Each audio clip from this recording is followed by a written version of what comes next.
The all-new Camp Snoopy has opened at Kings Island, and by all accounts, it's been a hit with families.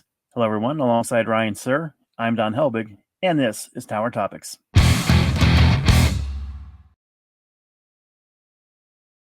Tower Topics is a podcast by Kings Island fans for Kings Island fans because that's who we are and that's who we care about. It's finally open, Don. It is. So, Ryan, your initial thoughts after you've had a chance to check out Camp Snoopy? Um, I like it. I definitely like it. It definitely rejuvenated that area in the back. Uh, I have a lot of thoughts on the individual things, but let's break those down later. What were your initial thoughts? I thought it looks really nice. I think they did a good job, like you said, really enhancing that area of the park. I think the other rides that were kind of integrated into it, blend in nicely with what they've done there with Camp Snoopy. Um, yeah, I think it. You see all the different comments on social media. Talked to a lot of guests during my visit to the park that have experienced it, and everybody seems to really enjoy it.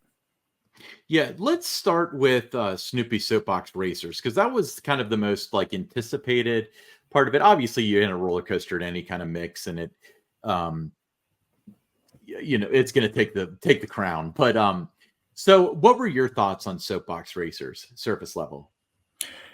I thought it was a really enjoyable ride. I think it's for families. I think it's a great addition to the park. You take away the signature roller coasters, with the Beast, Mystic Timbers, the Racer, Diamondback, and Orion. Maybe Adventure Express to be in that top six. I mean, it's right there. I think that I would prefer to ride this. If I only could ride one coaster from that number 6 on down, I think I would pick this over some rides like Backlot Stunt Coaster and a couple of the others. So I enjoyed it. A little bit different experience than it's similar to Good Gravy at Holiday World. But the similarities are a little bit different. I think, especially on this one, the backwards, part of it might be just a little bit more, intense than the one at Holiday World. But, overall, the ride experience, it's fun. You look at the younger kids riding it or getting off the ride, they got, smiles ear to ear. They loved it. The Mm-hmm. parents, it's the first coaster that maybe they've gone on with their kids, so it's a great introduction. So there's a lot to like about it. The Yeah. one thing that I think, and I think you're going to be on the same page with me, is that, um, Good Gravy is more of an experience because of the queue line. There's something to Yes. see. So if the wait time is 45 minutes to an hour, you're still entertained, while you're, going through the queue waiting to ride Good Gravy. And that element is not there with Snoopy Soapbox Racers. It's a queue line. You're right. I mean, and then we took a picture of this. It doesn't even have Fun TV, which I thought would have been a really good opportunity to show Peanuts cartoons or whatever. Like they have the new Camp Snoopy show on Apple TV Plus. Just get the rights to pipe that one through. That would be cool. But What were your thoughts on the ride yourself after you've so ridden it? the ride itself, I thought was more intense than Good Gravy. You mentioned the backward section when you make that curve. I don't want to. It's not a helix quite, but it's a turn. You kind of get a good like lateral sensation out of it. So as an adult riding, a young family ride, I thought this was the better ride of the two. But you're right, the experience overall has to go to Good Gravy because there's not much to the experience here as far as the queue is concerned. Now, I do want to say that there certainly is an experience here. I really, really like how the cars are all painted up to look like the different Peanuts characters. I love how Franklin is the announcer. I love how Lucy tells every train that the winner is you, and then you got Snoopy up there waving the checkered flag. I thought that was really cool. But as far as the queue is concerned, that was a little surprising that if you compare the two, that they're so vastly Yeah, different. and that's the thing. When you have one train operation, the wait time, pretty much no matter what day that you go, unless you're, one of the first ones there in the morning, I mean, it's going to be a little bit of a wait. And that was Mhm. just the biggest difference that I, saw was that, um, you'd like to see a little bit more of a storytelling component to it, more of an experience while you're waiting to ride. But other than that, I mean, the ride's fantastic. The trains look great. I'm a big Peanuts fan, so I love all the different, the props and everything else about it. I loved the Peanuts aspect of the ride more than I thought I would. I thought it was really cute, and I like how so many of the characters were represented. So that's really cool. Yeah, but don't sleep on the ride. If you're a No, a big thrill seeker, and you love Orion, you love Diamondback, and you're into these record breaking attractions, don't sleep on this ride. I mean, it's an outstanding addition to Kings Island. yeah. And speaking of outstanding additions, they also added the new what they call Beagle Scout Acres, which, if anything, has a cool name because we all know how I feel about beagles. I love them. But this is like a play place. That's the stage that was formerly the Nickelodeon stage. Then it was, God, what did they call it in the early days of Planet Snoopy? I can't think of it. But anyway, the outdoor amphitheater in Planet Snoopy, now Camp Snoopy, is now Beagle Scout Acres. For those of you watching the video version, you can see it on the screen. This stuff was supplied by a local playground manufacturer, and it does look cool for what it is. There are some thoughts on this, though. So I can't have an opinion on this because I'm so far out of the demographic by like maybe a year or two. This is for the 40 and under crowd, right? But so I asked my friend Noah, who's 8, what he thought about it, and his consensus was that he liked it and he liked the idea of it, but he felt like it was more made for toddlers than for kids because the tubes are so small and stuff. And he's not a particularly big kid or anything. But I looking at this picture, I can see where maybe it's designed for maybe the age of 3 or 4 at the most. Yeah, I mean, it looks nice, and it's there's some kids that once they're in there, they're not going to want to leave, and go do other things. I mean, once they're in there, they're in there. It's going to be hard for the parents to get them out. Yeah. Now, one thing that we both saw was that a big flaw in this is that, at least as of right now, there's no seating at all.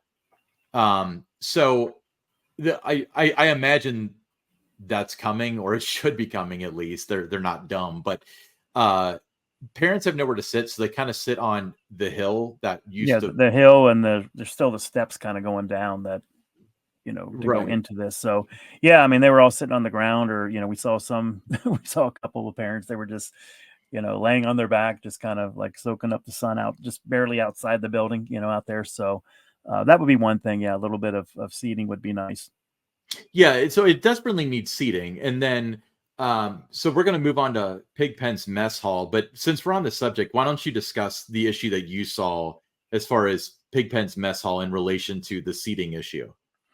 Well, I mean, there's the picnic tables outside of the mess hall, and I saw where they were going to add more seating in that. But what I experienced and witnessed and stood there for a little while just to watch to make sure I was seeing what I was seeing is the people taking up the tables. The majority of them, they're not there to eat. They're waiting for family members or their kids or whatever to get off Soapbox Racers or to come out of Beagle Scout Acres.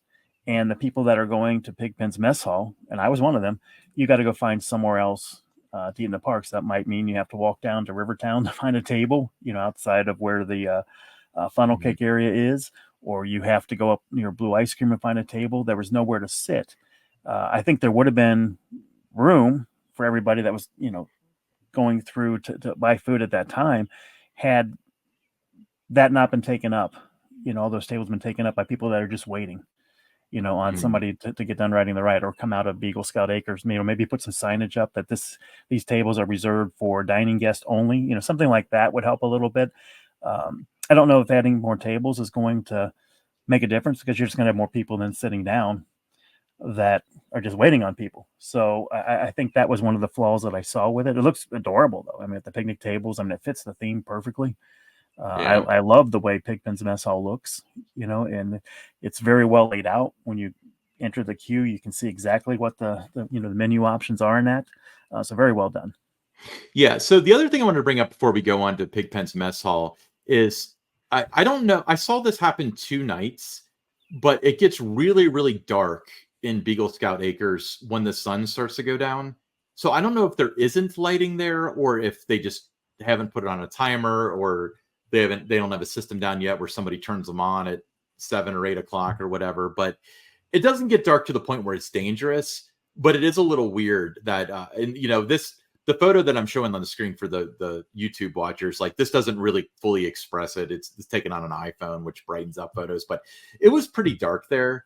So I just thought that was odd, because when it happened the first night, I figured like, oh, the lights are on a timer, it didn't work right, that sort of stuff happens. But then you and I saw it again on Monday, where sun starts to go down, tons of kids playing over there, and it was still getting dark. But so I don't know if there aren't lights, or if this is a situation where it's supposed to close at 8 or 9, or if the lights were supposed to come on and they didn't, or whatever. But I thought that was worth just mentioning. Again, it didn't create a dangerous situation or anything. It was just kind of odd. No, kind of like you're out in the, you're in your backyard at home and the kids are playing on the slides and that. I mean, as it gets, dark in the evening, it kind of had that effect to it. Well, and the fact that it's under shelter really kind of amplifies the darkness, as far as I'm concerned. But let's move on. I know you're itching to talk about Pigpen's Mess Hall. So, what did you get from Pig? I haven't tried it yet. I have no idea what your opinion is. You wouldn't tell me when we were at the park on Monday. You said we got to wait for the show. So, what did you get from Pigpen's Mess Hall? No, go I ahead have and a put up the picture, photo. so I already know. Yeah, so I got the and when I first saw this on the menu, I mean, I couldn't wait to try it. Caught my attention, but it's the cheesy Metwurst with cheese sauce and bacon bits and mac and cheese. So I was, very much looking forward to this. I had heard from several guests that had this is, one of their dining plans, when it first opened. Some of them were messaging me because they knew I was looking forward to this, tell me how good it was and everything. So it really ramped up the anticipation even a little bit more. But I got to say, a little bit disappointed because what I got, the Metwurst was cold. Really? And not refrigerator cold, but not too far off of that. The cheese sauce was kind of cold. Mac and cheese was very good. But based on the number of people that, I've seen raving about it, just the way it looks right there and everything, I'm not going to close the book on it. I'm going to try it again. I just think I just happened to go through it the wrong time. Maybe you did. And it's, new stuff, new process, newish employees. I'm new lowercase, because new to the Pigpen Mess Hall, obviously, but it does look very good. And it looked really good, and it was just warmer.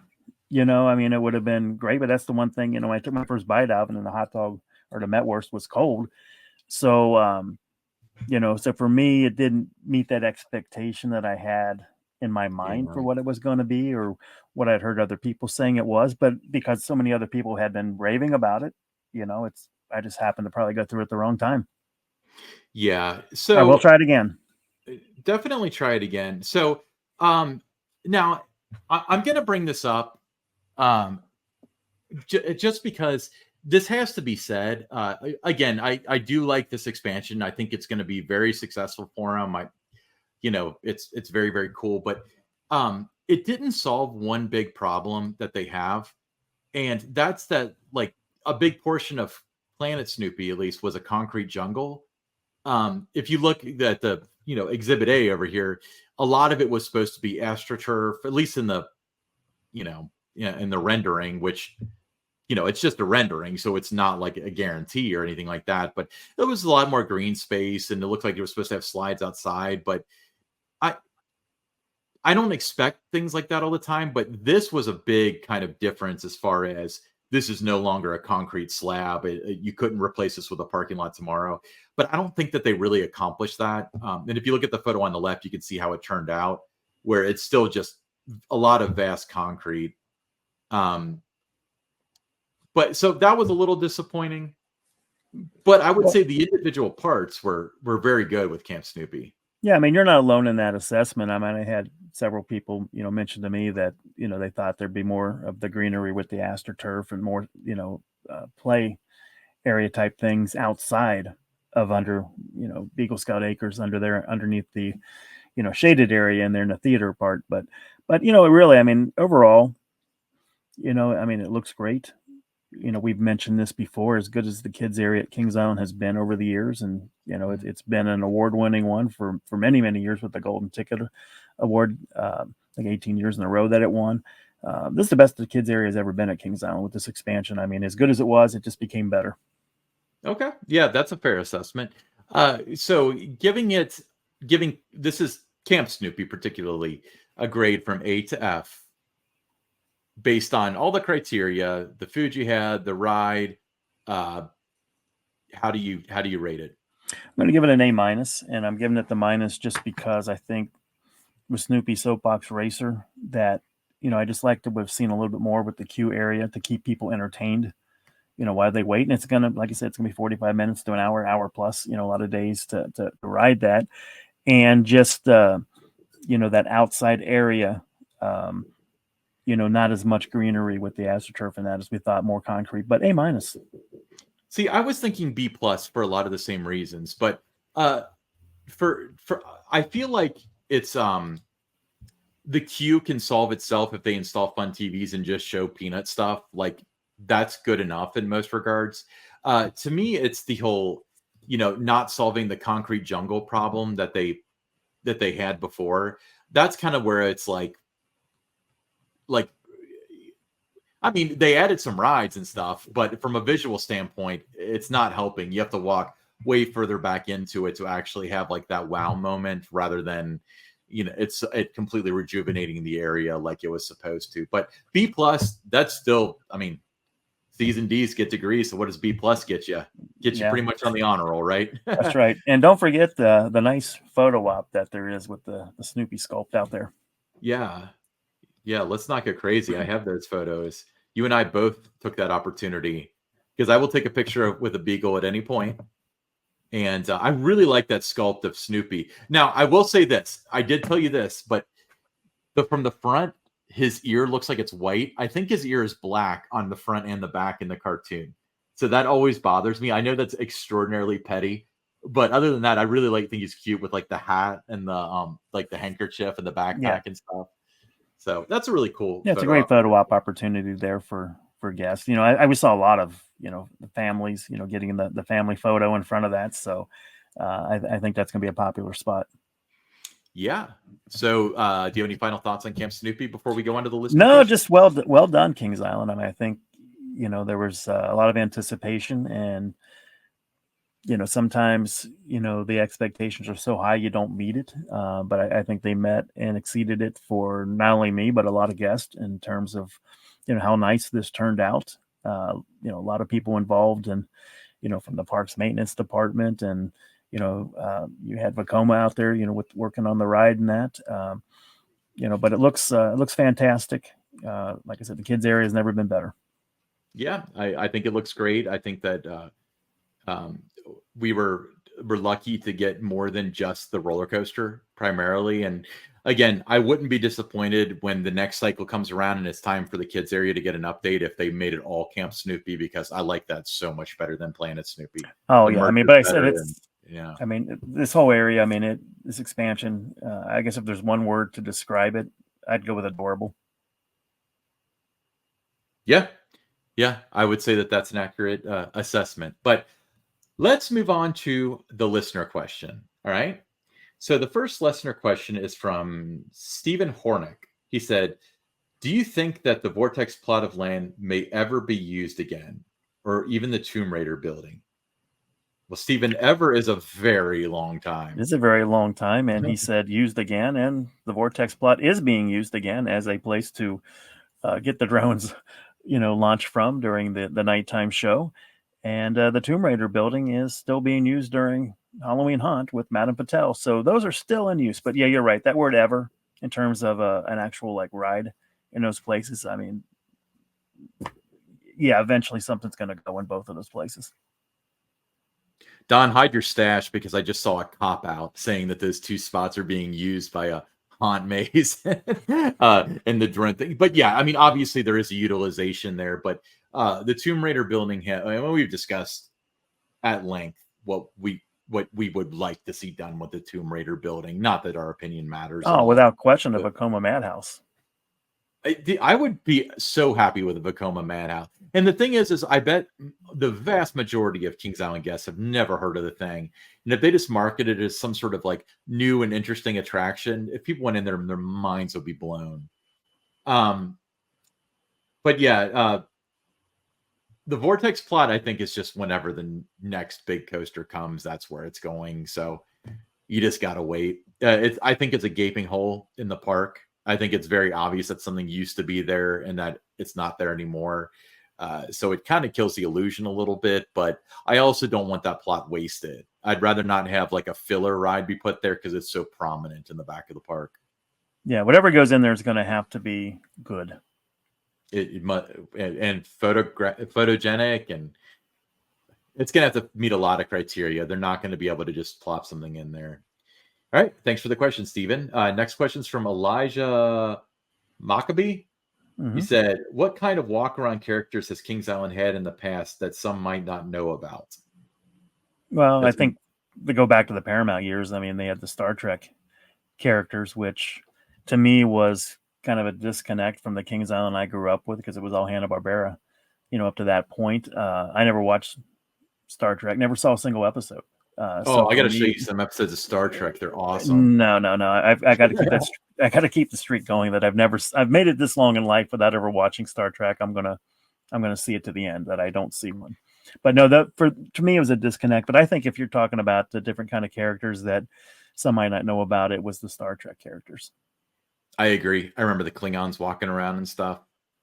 So I guess the question for everybody to put in the comments is, should I make Don watch an episode of Star Trek? And if so, which episode? Come on, you Trekkies out there. You got to figure out something. What'll get the guy hooked? So he'll talk about no chance whatsoever anyone is going to get me to watch Star Trek. There's no chance ever? No, I made it this Did we not just talk about how ever is a very long time? Yeah, well, when you get to be my age, there might not be that much of a long time left. But no, I've gone this far. Life's been good without it. I don't need to change right now. I'm kind of like that with Doctor Who. I can't tell you how many people have been like, you got to check out Doctor Who. And it's like, there's 49 seasons of that. I wouldn't know where to start and I'm not getting caught up. And yes, to answer the question that we're going to get, have I ever seen Star Wars? No, I have not. Yeah, I'm not a big Star Wars fan. It wasn't sports. So I wasn't going to be interested in that growing up because it wasn't sports. It wasn't theme parks. So I just never got into Star Wars or Star Trek or any of those other kind of things similar to those. Well, the really good Star Wars movie, The Phantom Menace, that one has a pod race in it. That's a sport. That's like racing, but in the air. It's pretty cool. Anyway, yeah. Thanks for the question, Elijah. Yeah, Star Trek characters mainly. They had some like Nickelodeon ones, but I honestly, by the time Hanna-Barbera ones went pretty deep in the earlier years. I mean, yeah, you had the Jetson family there. You had Flintstones with all the characters, Wilma and Betty and Barney and all them. You had Scooby and Shaggy and the other characters from Scooby-Doo, Jabberjaw for the Yogi Bear, was there. Quick Draw McGraw. So, you had all the Hanna-Barbera characters too. Yeah. Yeah. I'm sure people are familiar. Probably the Hanna-Barbera stuff's a little bit more well-known than the Paramount stuff. Because I remember in early Paramount, they were in better shape, but in late Paramount, it was all live action based. So you can't have a walk around iCarly, Right. So they had some, so I was too old to watch the show, but some character with pink hair. If anybody knows, leave that in the comments along with pink hair, and you had Angelica, you had SpongeBob, so you had some popular Nickelodeon characters. And I didn't mind them because I would see some of those episodes. My daughter, when she was real young, loved SpongeBob, so that was on the TV all the time. So I was able to identify with those characters. Yeah. Remember the Nickelodeon Celebration Parade? I do. We're going to have to do an episode on that. So let's not discuss it now, but I really liked it. All right. I remember getting picked out of the crowd by somebody from entertainment that knew me, and I wasn't real happy about it. But great parade. Awesome. Hey, well, thank you for the question once again, but I'm Ryan Sir along with Don Help. Oh, wait a minute. T-shirts, $22. You can get a Tower Topics t-shirt. We're both wearing them because they're so comfortable. We're not just wearing them because we're recording right now, of course. $22. Shoot us a message on X at Tower_Topics. We'll let you know how we'll make arrangements. It's over Venmo. It's $22. It includes shipping. We'll get it out to you within a couple days. Just hit us up and we'll send you the super comfortable shirts too, I'll add. Yeah, absolutely. Okay, now finally, I'm Ryan Sir along with Don Helbig, and this is Tower Topics.